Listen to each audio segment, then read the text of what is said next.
I knew something was wrong the second I stepped into the server room that Monday morning and didn't hear the familiar, comforting roar of the cooling fan. That sound had been the backdrop of my life for 8 years, a steady, mechanical heartbeat I'd grown so used to. That silence felt dangerous. And that room, it wasn't just a workspace, it was my refuge, my territory. The place where I kept the financial bloodstream of our company flowing clean and steady, ensuring that 12,000 construction workers across 4 states got paid on time. Without me, concrete crews in Texas don't pour at dawn. Crane operators in Colorado don't start up their machines. Highway teams in New Mexico don't patch storm-damaged roads. People think payroll is just numbers. They don't realize it's fuel, real human fuel.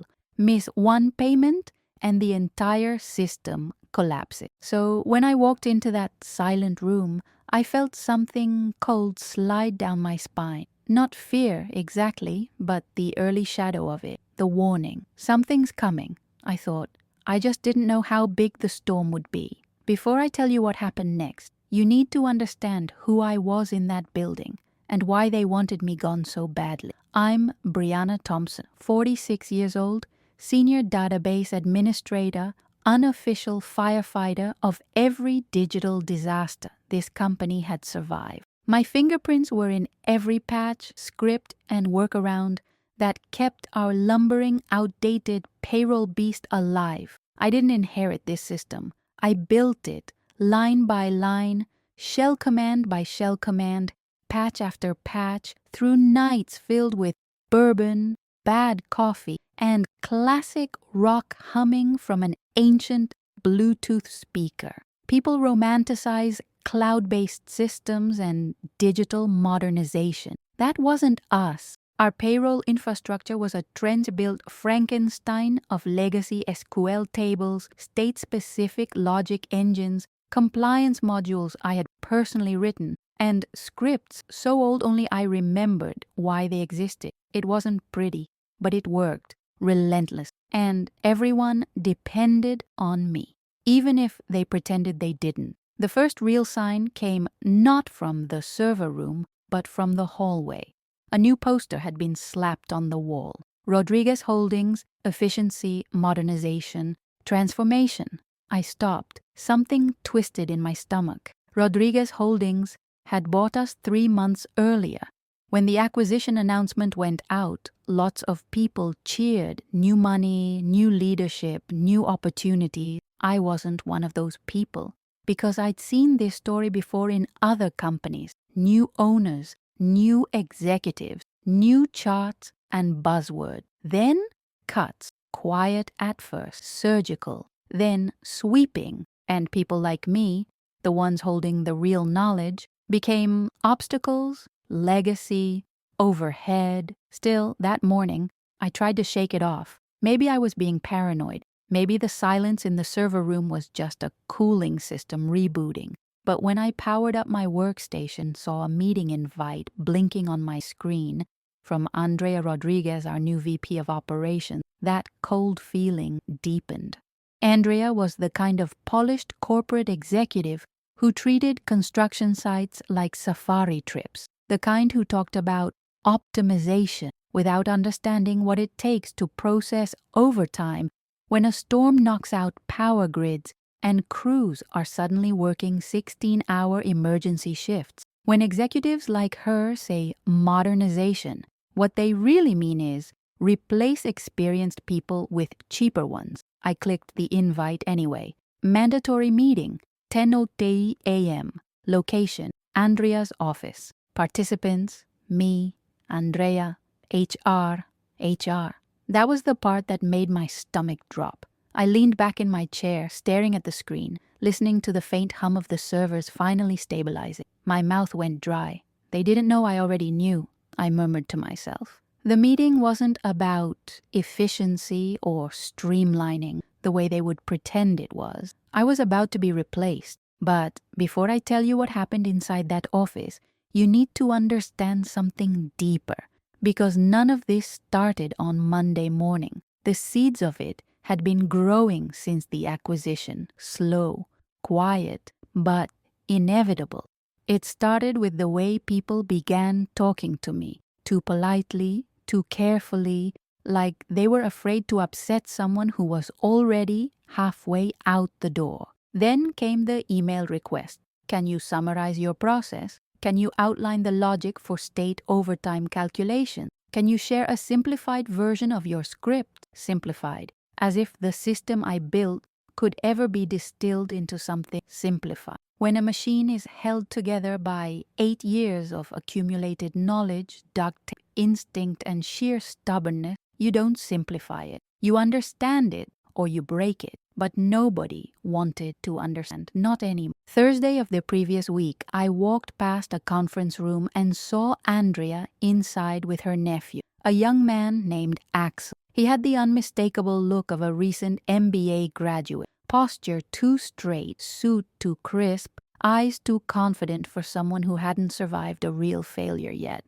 He was tapping on a laptop, showing Andrea something on his screen. They were both smiling. I didn't think much of it at the time, but now, replaying the moment, I felt the warning signs multiply. Because here's the truth. I wasn't just imagining things. I knew exactly how these transitions worked. I've been in rooms where executives talked about eliminating redundancy. I've heard the coded language. We need a more scalable solution. We should consider younger talent. We must cut overhead. Every time, the translation was the same. Fire the experienced woman who knows everything. Replace her with someone cheaper who knows nothing. And now it was my turn. By the time 9:45 a.m. hit, I was pacing like a caged animal. My mind kept circling back to the same thought. They're not calling me in to discuss strategy. They're calling me in to hand me my replacement. But even then, I wasn't prepared for how blatant it would be. At 9:58, I forced myself to walk down the hall. Each step felt heavier. The closer I got to Andrea's office, the more the air felt charged, like walking into a room where everyone knows something about you that you haven't been told yet. When I pushed the door open, Andrea didn't even look up from her tablet. Patricio, from HR, sat stiffly in the corner. The kind of stiff that only meant one thing. He didn't want to be, but he had to be. A surge of dread washed through me, but I kept my voice even as I said, "Good morning." Andrea raised her head just slightly. "Brianna, sit." No greeting, no small talk, just sit. My pulse thudded in my ears. And then, the moment that confirmed everything, another voice, bright and eager, came from behind me. "Morning, sorry I'm late." I turned. It was him. Axe, fresh suit, perfect smile, tablet tucked under his arm like a trophy. And as he walked in, Andrea actually lit up. Not professional approval, not courtesy, pride in him. Pride in the person who was about to replace me. My throat tightened. And that's when everything changed. I sat down slowly, fingers curling around the arms of the chair, bracing for impact. The silence stretched, heavy and deliberate. Andrea folded her hands, leaned forward, and said the words I already knew were coming. "We're restructuring the IT department." There it was. The sentence that sounds harmless to outsiders, but is a death sentence to insiders. Restructure, not organized, not chaotic, just fatal. For a moment, the only sound in the room was the faint hum of the AC, and in that breath of silence, I knew something with absolute clarity. Whatever was about to happen wasn't just a professional setback. It was personal, calculated, and irreversible. But they didn't know something very important. They didn't know I already knew. And they didn't know what I was capable of when pushed. Andrea didn't waste time. She didn't ease into the blow, didn't offer any corporate pleasantries or transitional nicety. She leaned forward, fingers neatly laced, and delivered the next sentence with the cold precision of someone reading from a pre-approved script. "We're moving the payroll operations to a more modernized system, one that's more agile and more cost-effective." Cost-effective, there it was, the real word, the only word that mattered. I didn't move, I didn't blink. I just let the silence trail out long enough to make both of them slightly uncomfortable. I wanted them to feel the weight of what they were doing, not because I expected it to change anything, but because I refused to make this easy for them. Finally, I said, "And what exactly does that mean for me?" Andrea gave a thin, polite smile, the kind people practice in the mirror before a firing. "That's where things get exciting," she said. "Exciting for who?" I didn't ask, but she continued anyway. "I'd like you to meet the person who's going to lead the transition." And with that, she turned fully toward Axel, who was practically vibrating with self-satisfaction. He stepped forward, extending a hand toward me like he was presenting himself at a debutante ball. "Hi, Brianna," he said brightly. "I've been reviewing your systems. They're very comprehensive, but also very manual. I think we can do better." Manual. The way he said the word was almost funny. Like manual meant primitive and not kept 12,000 families afloat for a decade. I didn't shake his hand. I just looked at him, letting my silence do the talking. He didn't notice. He was too busy tapping something on his tablet. Andrea gestured toward him, beaming with pride. "This is Axel. He's just finished his MBA, and he's built an innovative model that's going to revolutionize how we handle payroll." Revolutionize. MBA. Model. Buzzwords strung together like Christmas lights. Before I could even respond, Axel spun his tablet around and held it out toward me. "A spreadsheet. An actual spreadsheet. I've built a fully integrated payroll solution in Excel," he announced, as if unveiling a moon landing. "It's cloud-based, scalable, and intuitive. It can handle all the calculations you're doing with those old SQL databases." I stared at the screen for a long moment. Excel for 12,000 workers across 4 states, with union differentials, hazard pay, multi-state overtime laws, federal wage requirements, and tax structures that change if a worker crosses a county line mid-week.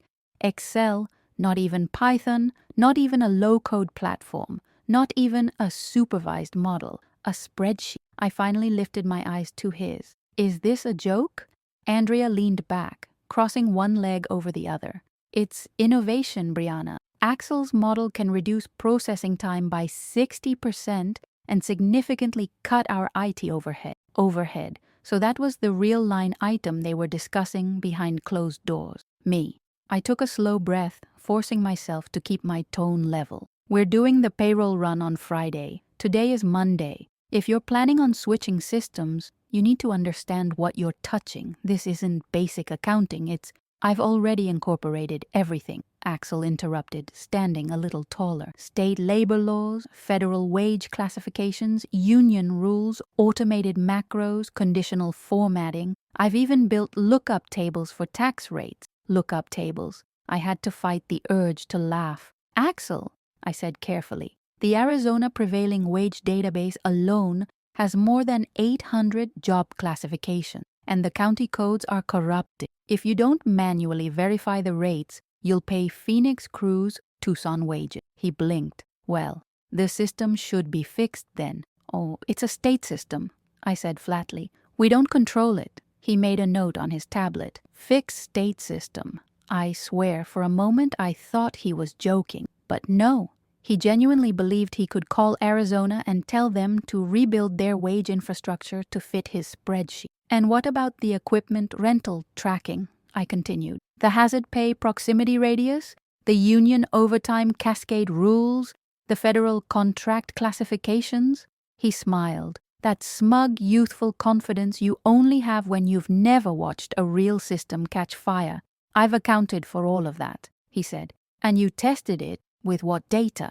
I asked. "Sample data from HR, plus theoretical scenario." "Sample? Theoretical." He had tested his revolutionary system using imaginary numbers in a controlled environment, the equivalent of proving a race car works because it idled in a parking lot.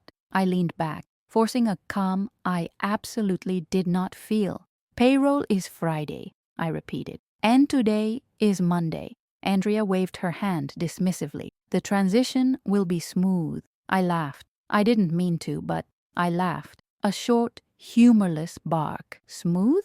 I echoed. You're replacing an 8-year system with a spreadsheet built by someone who's never run payroll in real conditions. This isn't going to be smooth. It's going to be...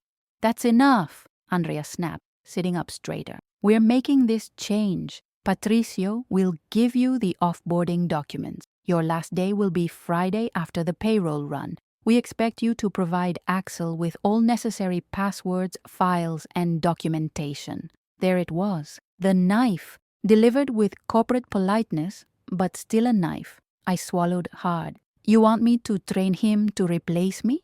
That's standard procedure, she said. He doesn't know what he's doing. Andrea smiled tightly. He's learning. No, he wasn't learning. He was drowning, and they hadn't even noticed the water rising around him yet. I looked at Axel's spreadsheet one more time. The color-coded cells, the long chains of brittle formula, the fake confidence in his eyes. Then I looked at Andrea. Fine, I said. When do you want passwords and documentation? By Thursday evening, she replied. Axel will take over Friday morning. I stood, feeling the heat rise in my chest, but I wasn't angry. Not yet.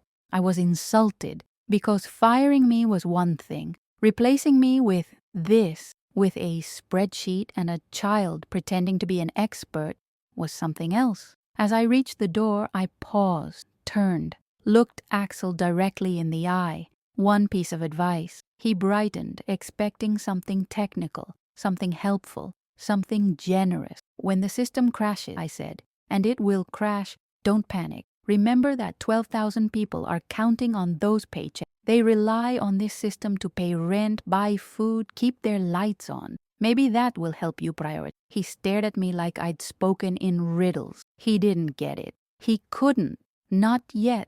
But he would. I left the room without another word. As the door clicked shut behind me, a strange calm washed over me. Not resignation, not defeat, certainty, because I knew exactly what was coming. They didn't, but I did. And that's when everything changed. If you've ever watched someone juggle knives blindfolded, you know the exact feeling I had during the next 2 days, that mix of dread, fascination, and the sick certainty that blood is coming. Except in this case, the knives were payroll logic, and the person blindly juggling them was Axel Rodriguez. Tuesday afternoon felt like the beginning of a slow-motion disaster. I should have been angry, insulted, but mostly I was tired of being the only adult in the room, tired of being treated like I was in the way of someone's shiny new idea, tired of knowing exactly what was going to happen and being forced to watch it anyway. They didn't know I already knew, I kept thinking. But that was the thing about corporate arrogance. It made people blind. And Axel, he was the poster child of it. Wednesday morning, Axel strutted into my workspace with the eager confidence of a rookie pilot about to fly a plane he'd only seen in movies. Ready to walk me through your workflow? He asked. Walk him through it, as if my job could be explained like assembling an IKEA shelf. Still, I nodded, because that was my role now. Teacher of the man replacing. Writer of documents no one would understand. Keeper of knowledge no one valued until after the explosion. Axel opened his laptop, the same machine holding that cursed spreadsheet, and grinned like he was about to conquer Mount Everest using a tutorial. So let's start with how you validate the Arizona wage classification, he said. I stared at him for a moment, wondering if he genuinely thought he was prepared for this. All right, I said slowly. Let me show you. I pulled up the Arizona Prevailing Wage database, a clunky, dated government system that hadn't been updated since the Obama administration. This database is corrupted, I explained. It displays the correct wage rates, but about 3% of job classifications return the wrong county codes. Axel frowned. Why hasn't anyone fixed it? It's a state system, I repeated. We don't control it. He typed something on his tablet. Fix state database issue. I nearly laughed out loud. As I moved through the workflow, demonstrating the checks, manual verifications, and cross-references necessary to keep us from violating state labor laws, I watched Axel slowly lose the veneer of confidence he'd walked in with. At first, he nodded enthusiastically. Then he blinked more. Then the blinking turned into a tightening of his jaw. Then came the slow exhale, the kind people make when they're realizing they've wandered too far into deep water. He wasn't prepared, not even close. But arrogance is a powerful narcotic. It numbs fear. It overrides logic, and Axel was high on it. "This is all manageable," he insisted. "I can automate these checks." "With Excel?" I asked, unable to keep the edge from my voice. He looked up, annoyed. "Excel is more powerful than people give it credit for."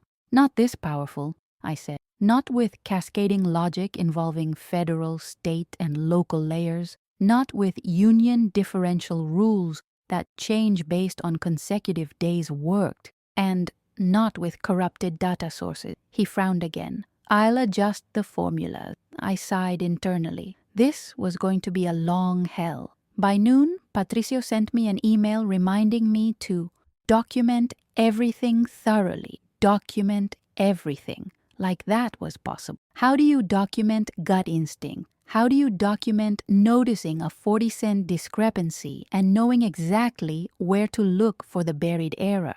How do you document patterns learned from 8 years of storms, strikes, holiday schedules, emergency shifts, crew rotations, and system quirks? You don't. You try, but you don't. Still, I typed. I wrote page after page of explanations that felt useless even as I created them. Axel hovered behind me, taking notes on his tablet, notes that would never be enough. I could already see the future. He'd follow the steps. Something wouldn't work.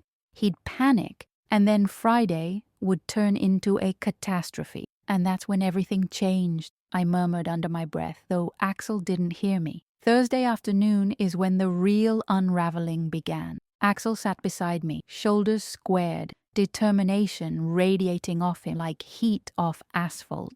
"I'm going to start importing data now," he said. I raised an eyebrow. "All of it?" "Yes," he said, tapping confidently. "The full data set." I opened my mouth to warn him. Don't import 47 job sites at once. Don't push 12,000 records into a spreadsheet with brittle lookup formula. But he was already doing, and so I sat back and watched. The spreadsheet froze within seconds. Not slowed, not lagged, froze. The program whirred, trying to process the influx of real data. I could practically hear it screaming internally as Axel clicked refresh over and over again, like that would somehow help. "It's just loading," he muttered. No, it wasn't. I leaned in slightly. "Your lookup formulas are conflicting. Some are hitting circular references because prevailing wage logic cascades. It's fine," he insisted, even though a warning message had already popped up. The spreadsheet then lit up with errors like a Christmas tree from hell. Cells flipped to MyTime value, others to a ref, some to div almost zero. A few displayed numbers so large the system had to convert them into scientific notation. Axel swallowed hard. "This is..."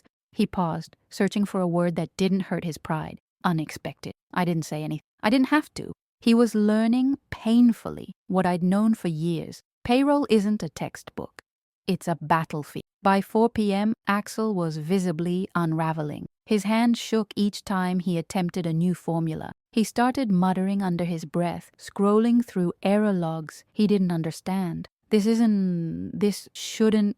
He exhaled shakily. "Why is it doing that?" "Because it's Excel," I said softly. "And Excel isn't designed for this." He didn't respond. He just stared at the broken spreadsheet like it had betrayed him personally. At one point, he whispered, "Maybe I should test a smaller data set first." I looked at him, deadpan. "You think?" He flushed and turned his screen away from me, embarrassed. But the truth didn't care about his feelings. It was already too late. I watched him spend hours rewriting formulas, only to break something new each time he adjusted one cell. Every fix caused another failure. Every patch opened a new crack. By 6 p.m., he was pale. By 7 p.m., he was sweating. By 8 p.m., he was in full-blown panic mode. At 8:32 p.m., I remember, because I glanced at the clock, Axel slammed his hands on the desk. "This system is overcomplicated," he snapped. "It doesn't need to be this difficult." I turned slowly, meeting his wild, frustrated eye. "It needs to be difficult," I said softly, "because reality is difficult." He opened his mouth, ready to argue, but the words died in his throat. He finally understood. Not everything could be optimized. Not everything could be simplified. Not every old system was outdated. Some were built by necessity, not inefficient. Some systems were battle-tested in ways no spreadsheet would ever be. He slumped back in his chair. "I didn't know," he whispered. I thought." "I know what you thought," I said gently. "You thought this was simple. You thought experience didn't matter. You thought talent outranked wisdom." He closed his eyes. "And now?" I asked. He didn't answer. He didn't have to. When I left that night, Axel was still at his desk, head in his hands, surrounded by the digital wreckage of his own overconfidence. I paused at the door. "Axel," I said quietly. He looked up, his eyes exhausted. "When this breaks on Friday," I said, "don't try to rerun the calculation. Every reprocess will duplicate entry. Fix the problem first, then rerun." He nodded, defeated, but I knew he wouldn't remember. People only hear warnings they're ready to understand, and Axel wasn't ready yet. As I walked down the dark hallway, a strange calm wrapped around me. The storm was inevitable now. Nothing could stop it. Friday was coming, and so was the collapse. Friday morning felt wrong the moment I woke up.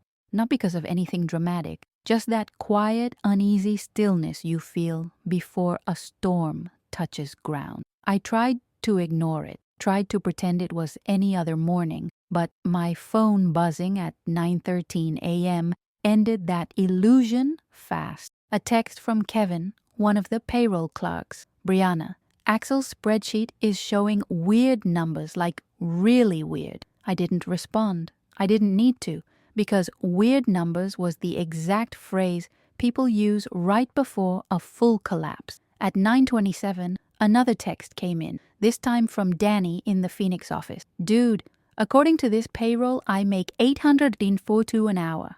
I wish." Then another, and another, and another. By 10 a.m., my phone looked like a Christmas tree of disaster. Workers were logging into the portal and seeing pay stubs that made absolutely no mathematical sense. Some showed negative hours. Others showed negative salaries. Some listed 1,500 overtime hours in a single week. One guy messaged, "My net pay is $14,200. Am I paying the company to work here?"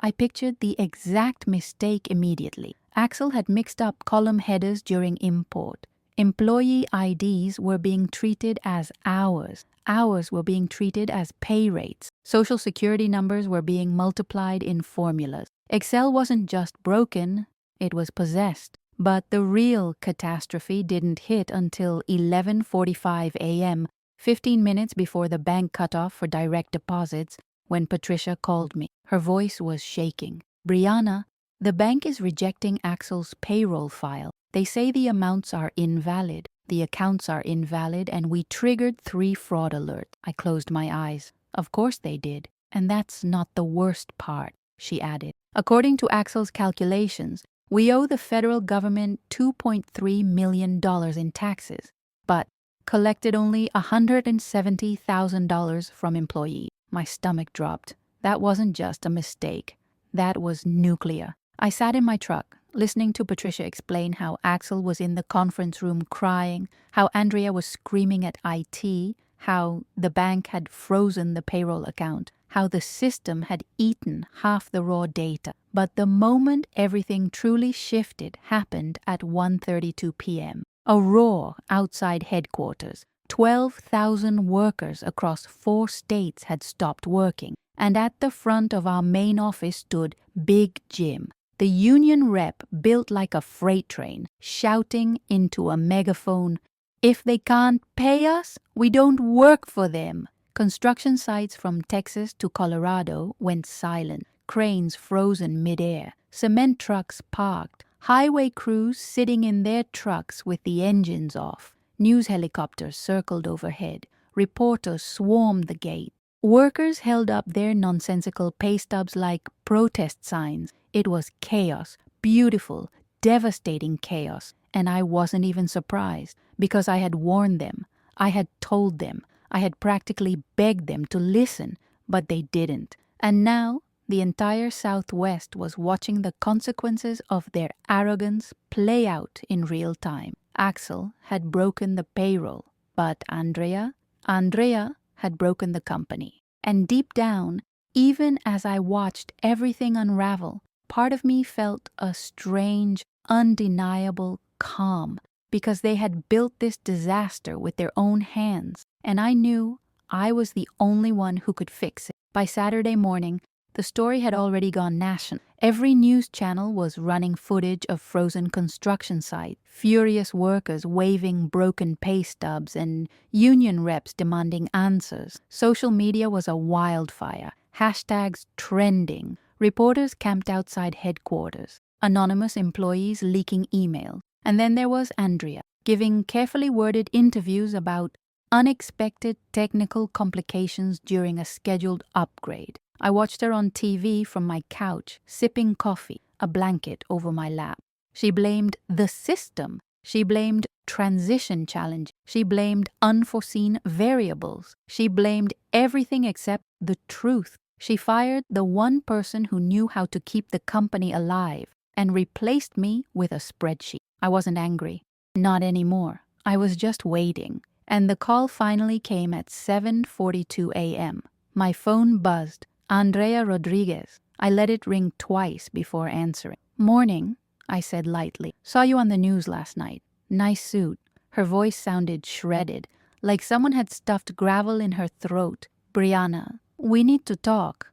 "I figured you might." "The state labor boards in 4 states have opened investigation," she said. "The union is preparing a class action lawsuit. The bank froze our operating accounts because the payroll file triggered fraud alert. We can't run any payments, not even reimbursements. The entire company is collapsed." I finished for her. Silence, painful silence. Then, "We need you to come back. Immediately. Consulting basis. Name your price." There it was. The moment I'd been waiting for.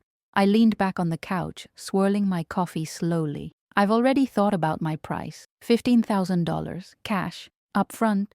"So, fine," she said instantly. "I'm not done." Another silence, tight, reluctant. "I want a new contract," I continued. "Double my previous salary, full autonomy, direct line to the CIO, not to you." "Fine. And a public apology," I added, "from you and Axel, posted on the company website, admitting that the payroll disaster was caused by a premature implementation of an untested system." That one finally hit her. She hesitated.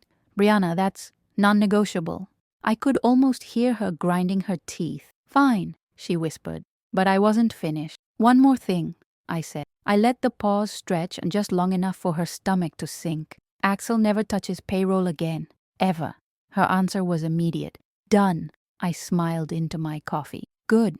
I'll be there Wednesday morning." Another silence. This one different. Relief mixed with humiliation, mixed with the sting of someone realizing just how badly they miscalculated. "Thank you, Brianna," she said quietly. "For what?" I asked. "Saving the company you broke?" She didn't answer. She didn't need to. I hung up the phone, leaned back, and let out the breath I'd been holding for 2 days. They thought they didn't need me. They thought I was replaceable, outdated, unnecessary. But when the system collapsed, when 12,000 workers stopped, when 4 states froze, they finally understood. Experience isn't overhead, it's infrastructure. And without it, everything falls apart. I glanced out the window at the quiet street, the soft morning light spilling across the pavement. For the first time all week, I felt something warm in my chest. Not victory, not revenge, just clarity. Because now they weren't hiring me back out of respect. They were hiring me back out of fear. And fear? Fear makes people listen. Walking back into the building on Wednesday morning felt surreal. The parking lot, once chaotic with protesting workers, was quieter now, but not calm. Groups of union guys lingered near the entrance, arms crossed, watching every executive who dared to step outside. When they saw me, though, something shifted. Heads nodded. Someone even clapped. Big Jim himself walked over, towering above me like a mountain wrapped in denim. "Brianna," he grunted, "tell me you're here to fix this mess." "I'm here," I said, "and yes, you'll see movement by tomorrow morning." He nodded once, firm and trusting. It meant more than any executive handshake ever did. Inside the building, the atmosphere was suffocating. Desperation clung to the walls. People spoke in hushed tones. Some looked guilty, others looked relieved. Everyone looked terrified. When I reached the server room, my real home, I felt a strange calm wash over me. The hum of the cooling fans greeted me like an old friend. 18 hours, that's how long it took to rebuild everything Axel had destroyed. I dove into the wreckage. Corrupted tables, circular references, duplicated entries, entire sections of raw data overwritten by error. Axel had even managed to lock several database tables, permanently trapping broken values behind permissions he didn't understand. But deep down, despite the mess, I'm scared. This system was mine. It knew me, and I knew it. I pulled the archived transaction logs, the real backups stored in a hidden subsystem Axel never even knew existed, and began reconstructing the week's payroll from scratch. One line at a time, one job site at a time, my fingers flew over the keyboard, guided by instinct more than logic. At 5:52 a.m. on Thursday, I generated the first clean payroll file. At 5:59 a.m., I validated it. At 6 a.m., I hit transmit. The bank accepted it without hesitation. 12,000 workers across 4 states woke up to correct paychecks, back pay for strike hours, and overtime reimbursements. The crisis, the one created by arrogance and spreadsheets, was over. Friday morning, Andrea called me to her office. She looked deflated, smaller, like the last week had squeezed something vital out of her. Axel wasn't there, and I didn't ask where he was. "It's done," she asked quietly. "Everyone's been paid," I replied. "Correctly this time." She exhaled, a long shaky breath. "Thank you." I didn't nod. I didn't smile. I simply said, "Where's my new office?" She gestured weakly toward the corner room overlooking the equipment yard, the same office she used to flaunt like a status symbol. "It's yours now, and the apology is on the website." That last part almost made me smile. Almost. I walked to my new office. Sunlight poured through the windows, illuminating every inch of space like it belonged to me, because it did. For the first time in my career, I felt something solid beneath my feet. Respect. Not gifted, not granted, earned. In the desk drawer, I found my old coffee mug, world's okayest DBA. I laughed softly and placed it beside the brand new coffee machine they'd installed. Then I opened the other drawer. The bourbon was still there. I poured a splash into my mug and lifted it toward the window. Outside, construction sites were waking up. Cranes moved, trucks rolled out. Workers returned to the jobs that fed their families. All because the system worked again. All because someone who understood it was finally back in control. I took a slow sip and let the warmth settle in my chest. Some systems can be replaced, some can be improved, but some survive only because the people who built them refused to let them die. Excel didn't save this company. MBA buzzwords didn't save it. Arrogance didn't save it. Experience did. I did. And I wasn't going anywhere.